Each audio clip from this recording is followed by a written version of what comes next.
El tema de hoy es técnicas de innovación en el tratamiento de pacientes pediátricos y el uso de la tecnología. Pues es un tema muy relevante para trabajar y para conocer, ¿no? Estos días que ahora que estamos en medio de la pandemia y hemos tenido que desarrollar estrategias nuevas, pues me parece que nos podemos beneficiar y enriquecer mucho de los temas que vayamos a platicar el día de hoy. Primero va a hablar Montserrat Plata. Ella es pasante de psicología de la FE Zaragoza, realizó su servicio social en el Hospital Infantil de México Federico Gómez y bueno, ha cursado y ha participado en diferentes cursos y diplomados relacionados con la psicología pediátrica. Y el siguiente tema lo va a dar María Fernanda Busqueta, que es el tema de teleterapia pediátrica. Y bueno, Fer Busqueta es maestra en psicología clínica y psicoterapia con la especialidad de psicoterapia breve por la Universidad de Anáhuac, certificada como especialista en niños por la Asociación de Profesionales de Niños de Nueva York, Child Life, y fundadora y directora general del Centro de Estudios Psicosociales Aplicados en la Salud, CENEPAS. Entonces, bueno, pues ahorita vamos con la presentación de Monse. Recuerdo la importancia de mandar sus preguntas y por aquí nos vemos. Hola a todos, muy buenas tardes. Muchas gracias, Sofía, por la presentación. Mi nombre es Montserrat Plata y yo les voy a hablar acerca sobre la sedación digital.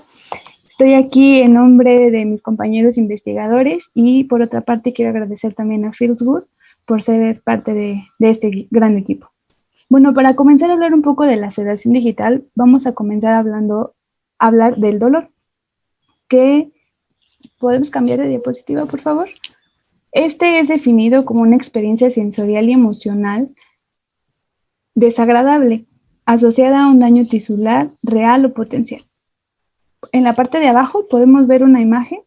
Como decía mi mentora, este es un claro ejemplo de cómo podemos explicar el dolor, porque se puede ver cómo se refleja aquí en esta imagen la expresión y la tolerancia al dolor. Esta es afectada por diferentes factores como son psicológicos o culturales, incluso sociales. Y a esta variable la afectan otras tantas como pueden ser el sexo, la edad, si ha tenido experiencias previas o no ante el dolor, incluso el temperamento de los niños. Hay numerosos estudios que hablan sobre los efectos beneficiosos para el paciente y la familia cuando el dolor es tratado. Por ejemplo, la adherencia terapéutica al tratamiento y por otra parte se reduce significativamente el dolor y la ansiedad en el paciente. Bueno, para tratar el dolor existen diferentes estrategias farmacológicas y no farmacológicas para el tratamiento del dolor. ¿Por qué es importante abordar el dolor? ¿Podemos cambiar de diapositiva? Bueno, los pacientes con problemas hemato-oncológicos son constantemente invadidos con agujas, lo que disminuye considerablemente la calidad de vida de estos pacientes. En un promedio estimado en el Hospital Infantil Federico Gómez, cambiamos por favor, se hacen 631 pinchazos por día. Esto puede ser en pacientes hospitalizados, pacientes en urgencias, pacientes en quimioterapia de corta estancia y los pacientes en quimioterapia ambulatoria. Siguiente, por favor. Bueno, entonces, para esto, ¿qué se puede usar? Como les mencionaba, una estrategia no farmacológica como es la realidad virtual. Esta es una experiencia interactiva e inmersiva que permite la sensación de presencia física en un mundo simulado, virtual. Este es un entorno completamente generado por computadora, además que es interactivo e inmersivo. Posee estímulos visuales, auditivos e incluso táctiles. Y con este logramos cambiar el foco atencional del paciente de estar en un lugar hostil, como puede ser el entorno médico, a pasar a un lugar cómodo y agradable para él. ¿Cómo es la realidad virtual? Cambiamos, por favor. Bueno, como podemos ver aquí en esta imagen, son estas gafas que así le llaman nuestros pacientes. y las almohadillas de la parte de enfrente permiten o bloquean el paso de luz, por lo cual, acompañado de los audífonos, están totalmente inmersos en este mundo virtual. Para que quede un poco más claro cómo se usa la realidad virtual, vamos a ver un video. La siguiente, por favor. Bueno, antes de pasar al video, me gustaría decirles que la literatura ha demostrado cuál es la eficacia y cuáles son los beneficios del uso de la realidad virtual durante estos procedimientos que pueden llegar a ser invasivos. Estos estudios han demostrado que es una distracción efectiva para reducir el dolor y la ansiedad en el paciente. El uso de la realidad virtual ha disminuido las puntuaciones en la mediana de las escalas de dolor que han sido aplicados a niños, familiares e incluso al personal médico. Por otra parte, la realidad virtual produjo una reducción significativa del dolor hasta en un 95%. La siguiente, por favor. Ahora sí vamos a ver el video que les mencionaba.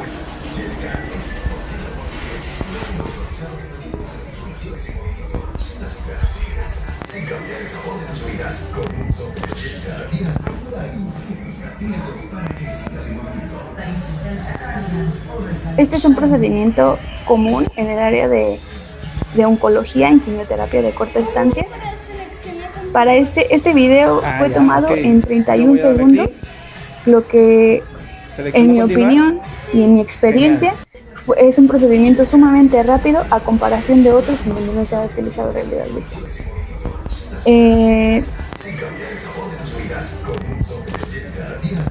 Aquí lo único que el paciente preguntó fue si podía cambiar el objetivo, si podía cambiar el escenario, ni siquiera se percató en qué momento fue la punción. Ah, ya, ok. Yo voy a darle aquí. Si ustedes están interesados en ver un poco más de estos videos, podemos ingresar a Beer Pain Feels Good en la página de YouTube para poder ver más videos. ¿Podemos regresar a la presentación, por favor? Gracias. Bueno, ¿cuál fue el objetivo de esta presentación de sedación digital? Bueno, queremos invitar también por otra parte queremos invitar a la comunidad científica a sumarse a este protocolo, porque queremos evaluar el efectivo de la realidad virtual en un programa de dolor basado en la realidad virtual, que va a ser dirigido a pacientes oncológicos pediátricos en diversos hospitales de América Latina. Los pacientes van a ser sometidos a procedimientos invasivos como es apertura de catéter por acá y diferentes punciones para recibir su quimioterapia.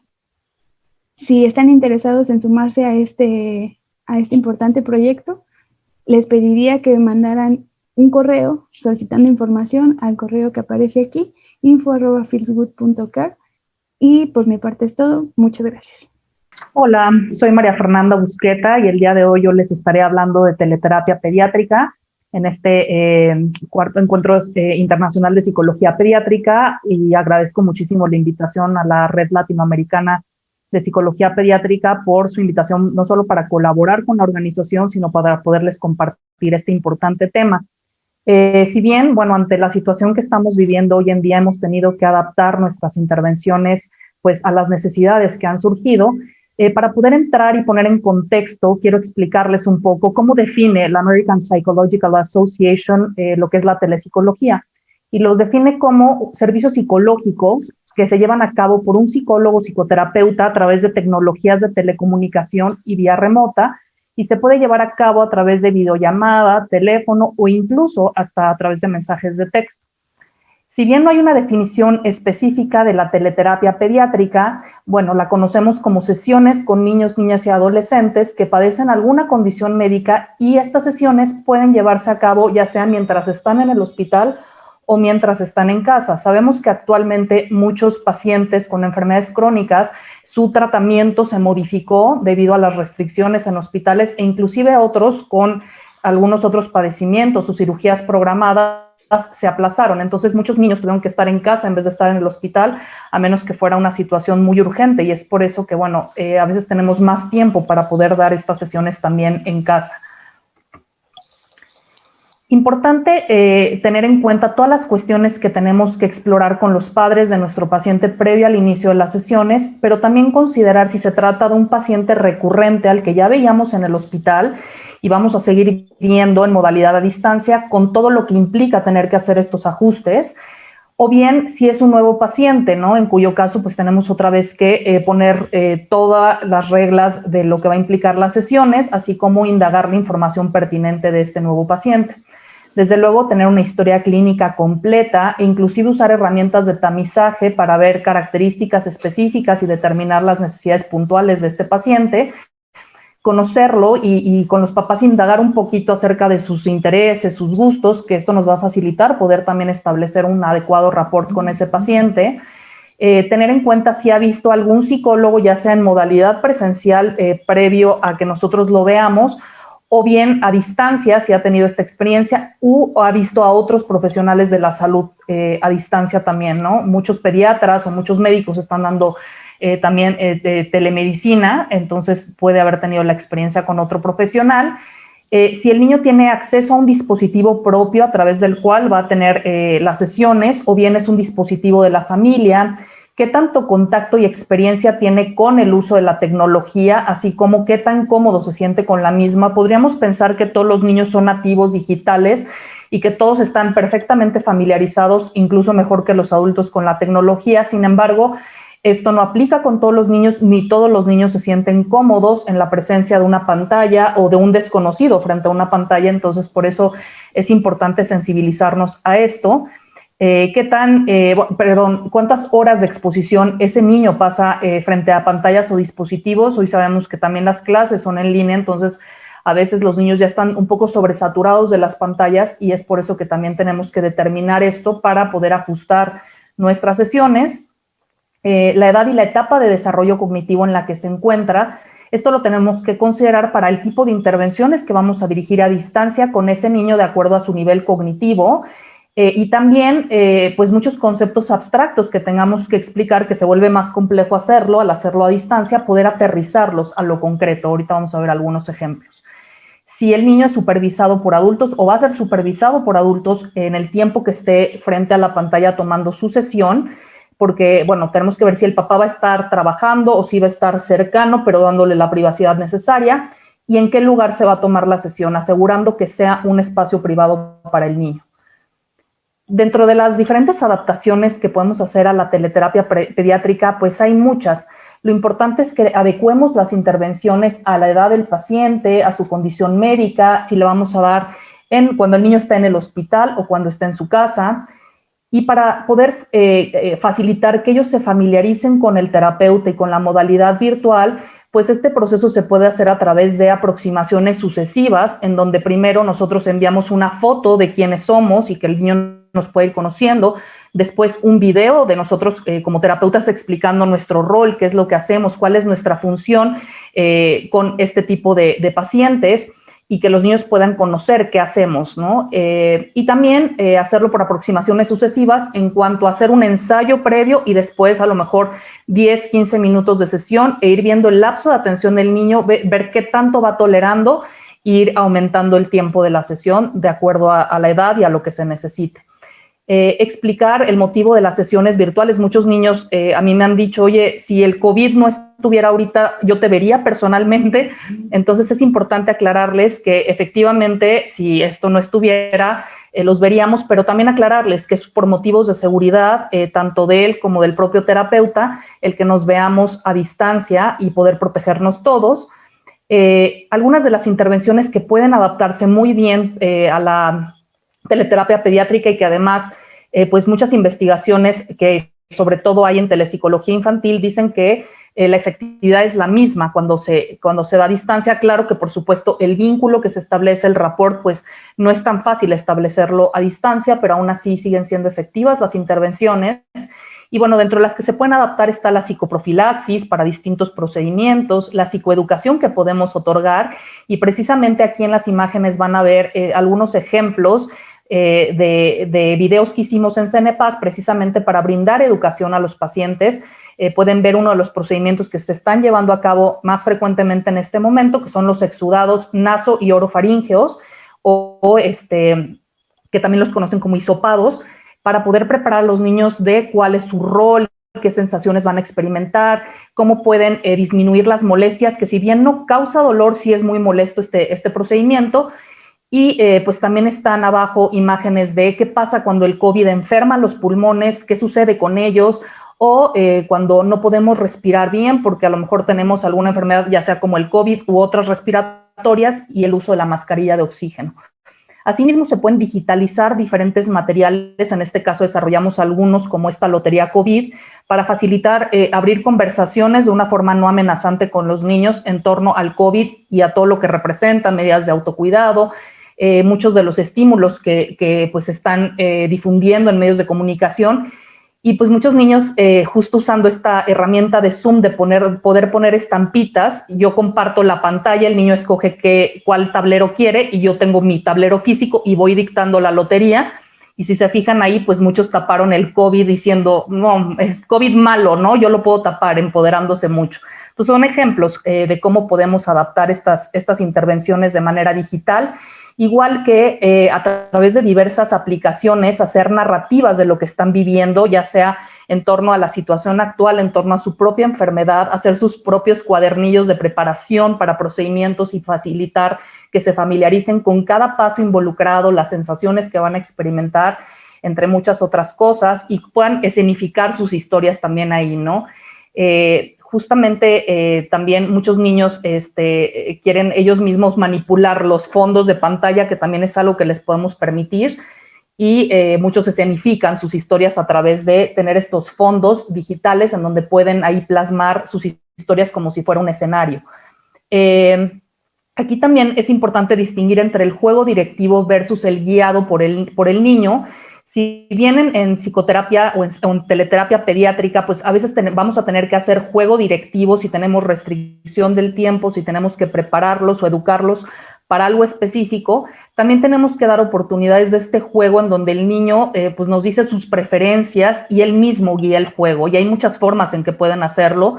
Pensamos que digitalmente va a ser todo un problema, pero realmente los niños nos sorprenden con esta capacidad de poder usar el juego para expresar lo que sienten y ellos mismos irlo guiando incluso a la distancia. Es importante, obviamente, que se sienta en control y empoderado en ese sentido. También hay que aclarar ciertas cosas cuando adaptamos a modalidad distancia, como que la sesión ocurre en tiempo real. Muchos niños más chiquitos pueden pensar que está siendo grabada y que somos una grabación. Entonces hay que dar pruebas de, hoy estás vestido con una playera roja, mira, te voy a comprobar que sí estamos en vivo, ¿no? O sea, en tiempo real. Y recordarles que sigue siendo tú, aunque no vean toda tu cara, que diga todo tu cuerpo.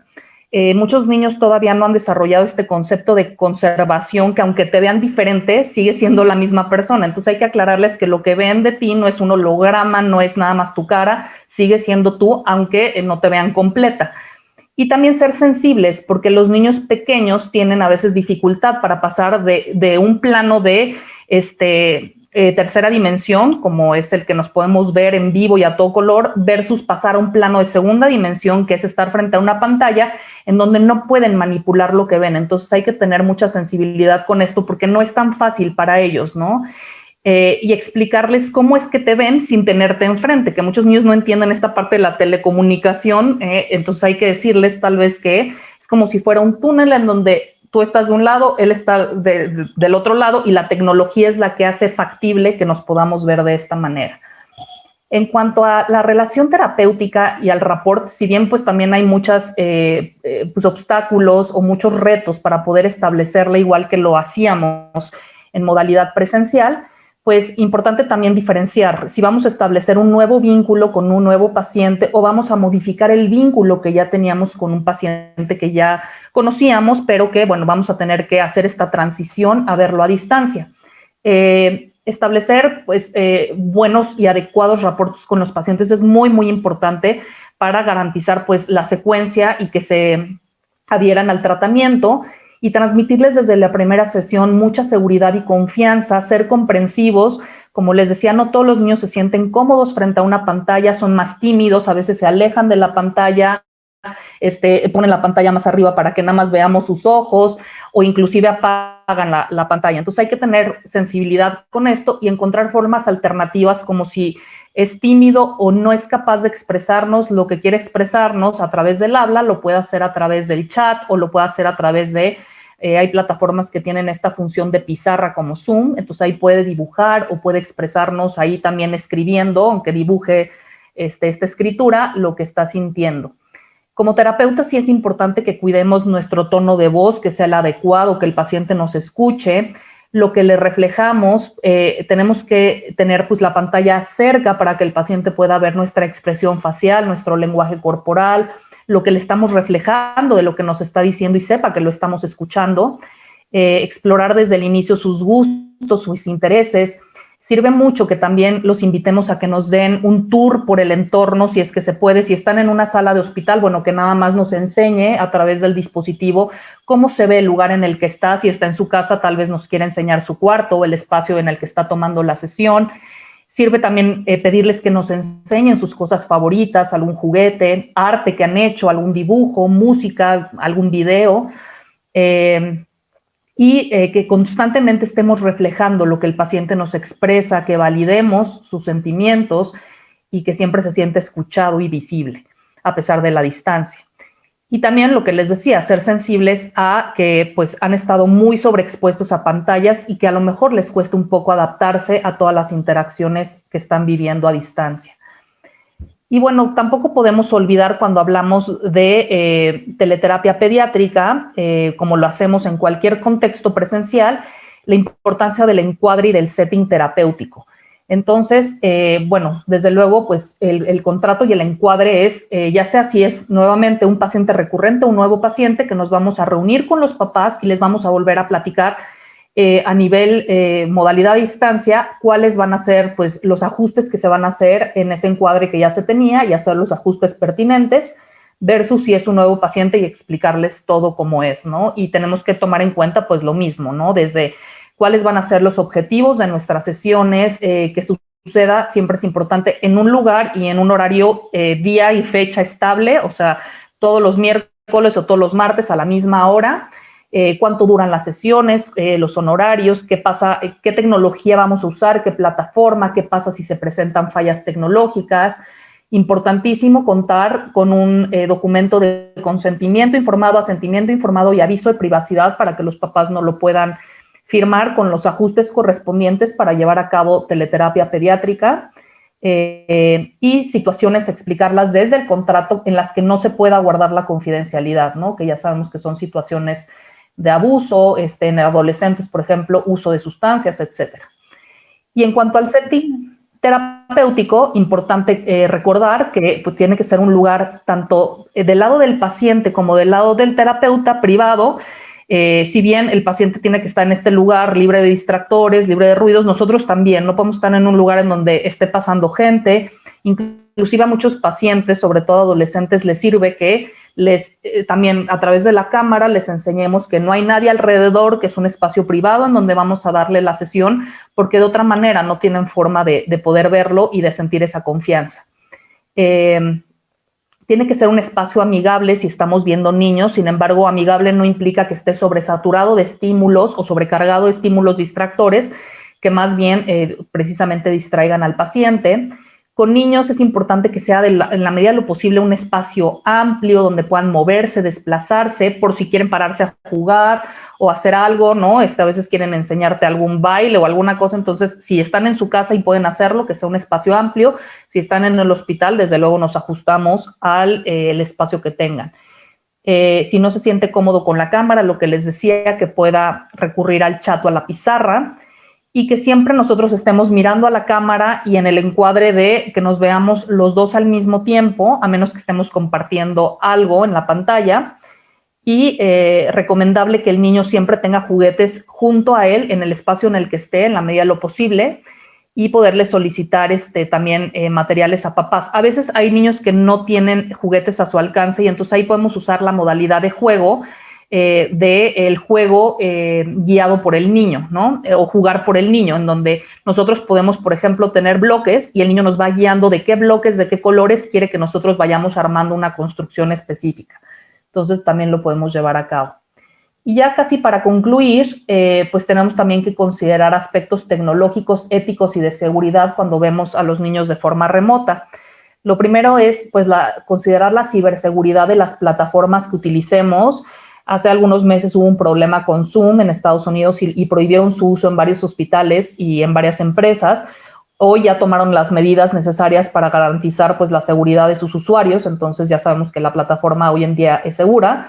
Pero bueno, es el tipo de cosas que tenemos que tomar en cuenta. Desde el dispositivo del terapeuta tenemos que tener el control de todas las funciones, o sea, el control de grabar, el control del uso del mouse, porque tenemos que tener mucha cautela con que los papás de repente quieran grabar la sesión, tomar fotos o capturas de pantalla. Entonces, todo eso lo tenemos que tener tan regulado como podamos hacerlo y establecerlo también en el consentimiento informado. Para que los papás conozcan muy bien cuándo puede hacerse, cuándo no. Si necesitamos grabar la sesión por algún motivo, siempre tenemos que tener el consentimiento explícito de los papás y del propio paciente. No sé, como por fines de supervisión, por ejemplo, que se tuviera que grabar alguna sesión.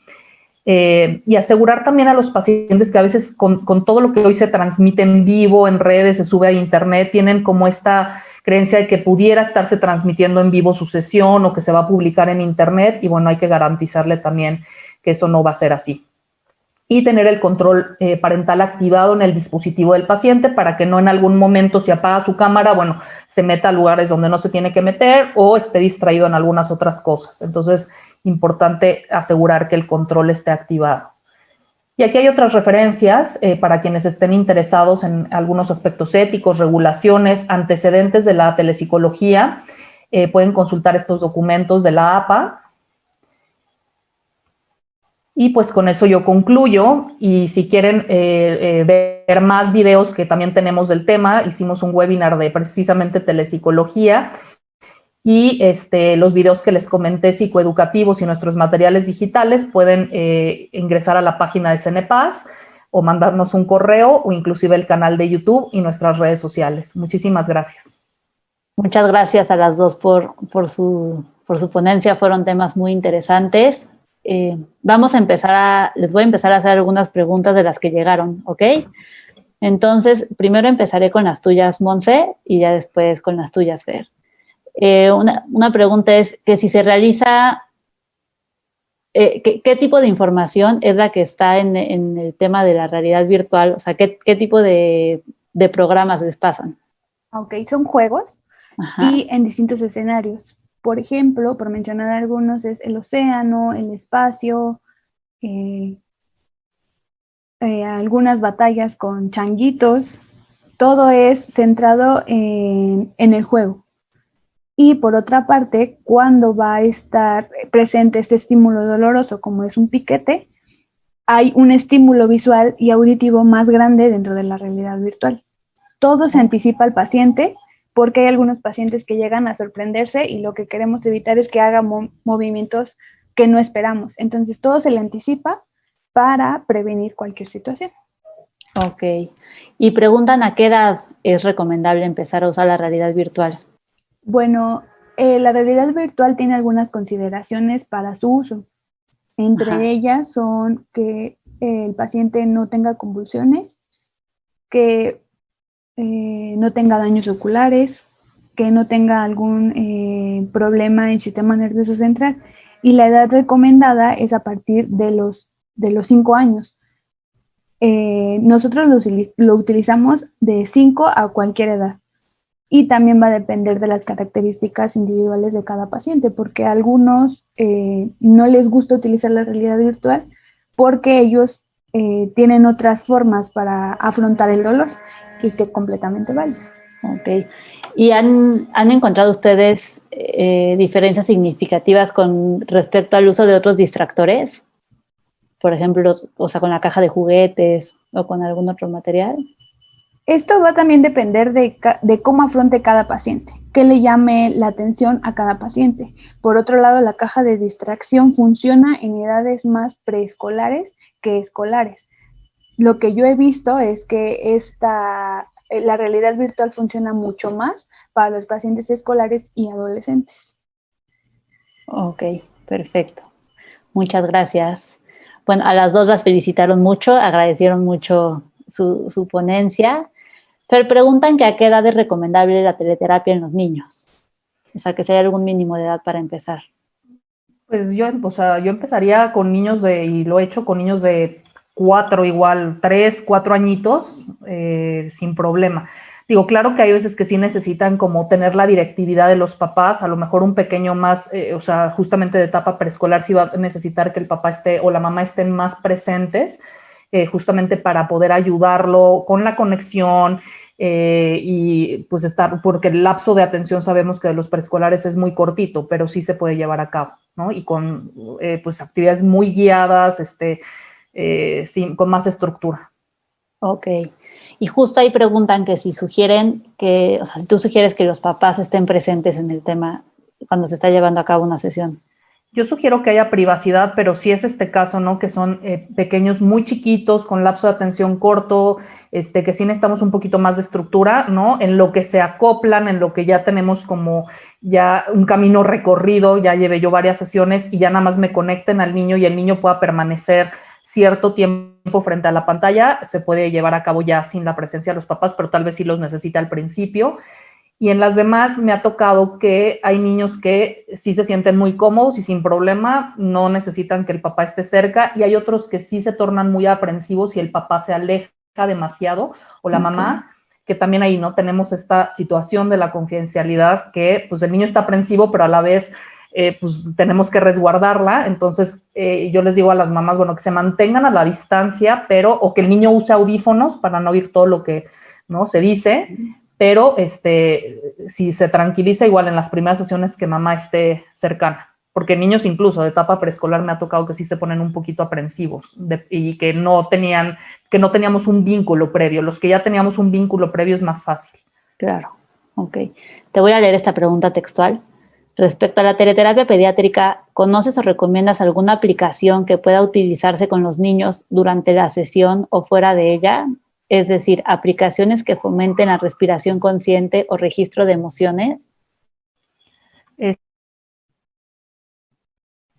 Tenemos en el webinar que dimos de telepsicología, y hay varias opciones de actividades que pueden llevar a cabo, y hay una en particular que se llama Calm, que, justamente enseña acerca de niños más grandecitos, pero inclusive, justo aquí guardé algunos materiales, se puede usar pues esta pelota que muchos de ustedes seguramente conocen, ubican y es muy fácil de conseguir, y les podemos enseñar estas técnicas de respiración diciéndoles que su pancita es como la pelota, y cuando respiran profundo se abre y se llena como un globo, y cuando sacan el aire se vuelve a contraer, ¿no? O a ser chiquita, ¿no? En este caso, para que nos entiendan. Entonces, inclusive así lo podemos hacer, pedirle al papá a ver si puede conseguir una, y si no pueden conseguir una, un globo o algo similar, o inclusive un slinky, que estos también son fáciles de conseguir, y hacer lo mismo, ¿no? Respiro, abro toda mi pancita y otra vez saco el aire, ¿no? Por ejemplo. Entonces, lo podemos hacer con este tipo de materiales. Muchas gracias, Fer. Preguntan que sí, bueno, esta es una pregunta para las dos. ¿Se puede llevar a cabo tanto la teleterapia como la realidad virtual en niños con diagnóstico de TDAH? Ahí voy a dejar que Mon se conteste. Ok. Yo no he leído acerca de la literatura en TDAH. Mi experiencia más es en pacientes oncológicos y hemato-oncológicos.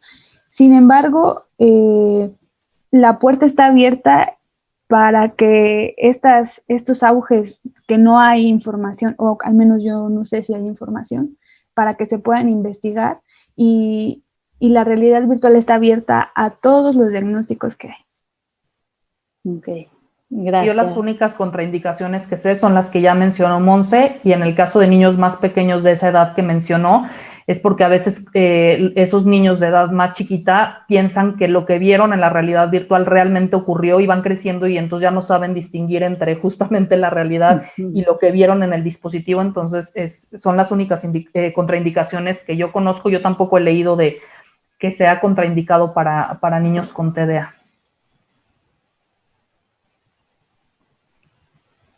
Muy bien.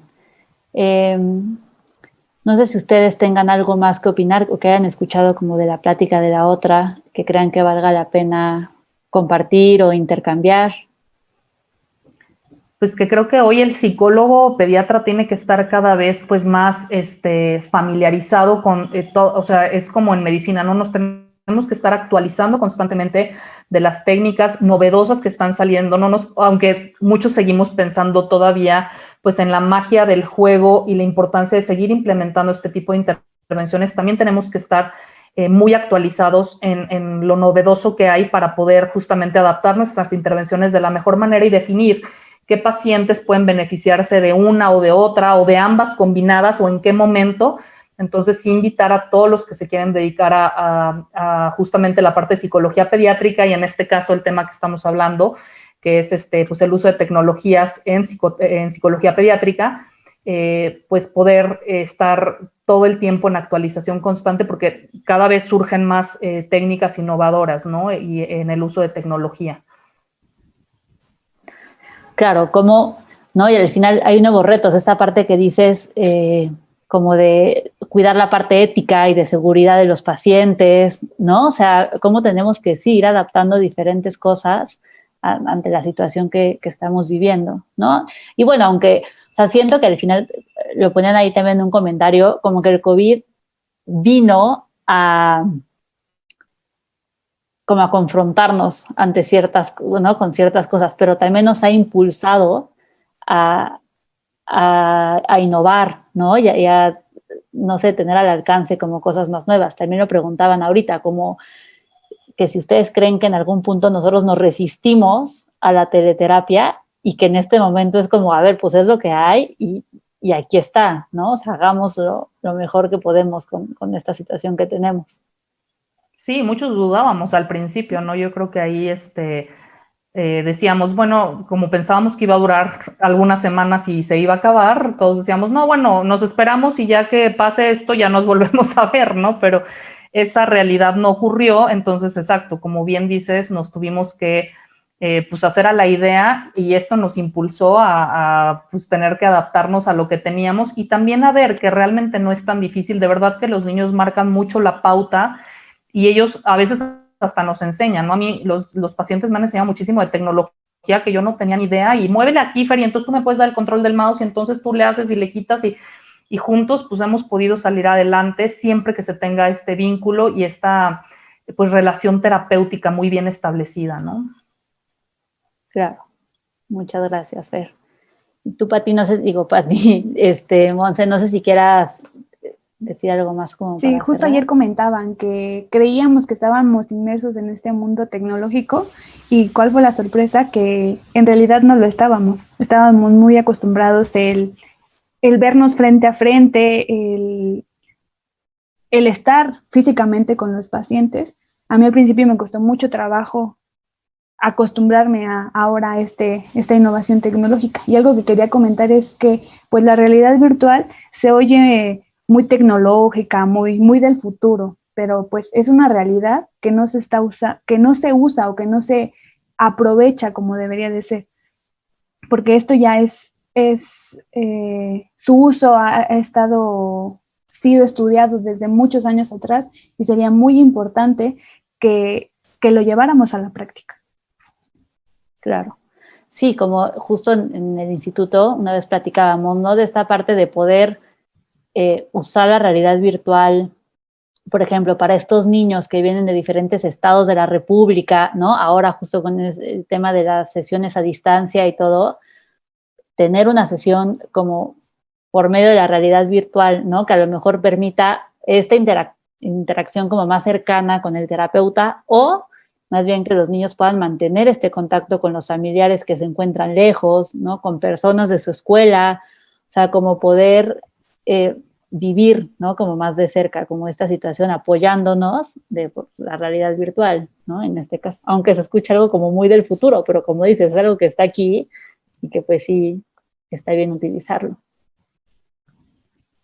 Incluso para psicoeducación, en cuanto a no sé, que el paciente se ve inmerso en el quirófano y pueda ver qué hay dentro del quirófano, que yo también lo uso mucho para eso, para que vean los procedimientos, cómo se ve un tomógrafo, cómo se ve una resonancia magnética, y simplemente con la foto pues les pones los lentes, les pones la imagen y ¿no? O imagen o video, lo que sea, y ya están inmersos en ese entorno y los puedes ir preparando, ¿no? Para cómo se ve, y ahí ya les puedes ir diciendo qué ruido se va a escuchar, y que el mismo paciente pueda ver, ¿no? En 360 grados todo el entorno al que se va a enfrentar.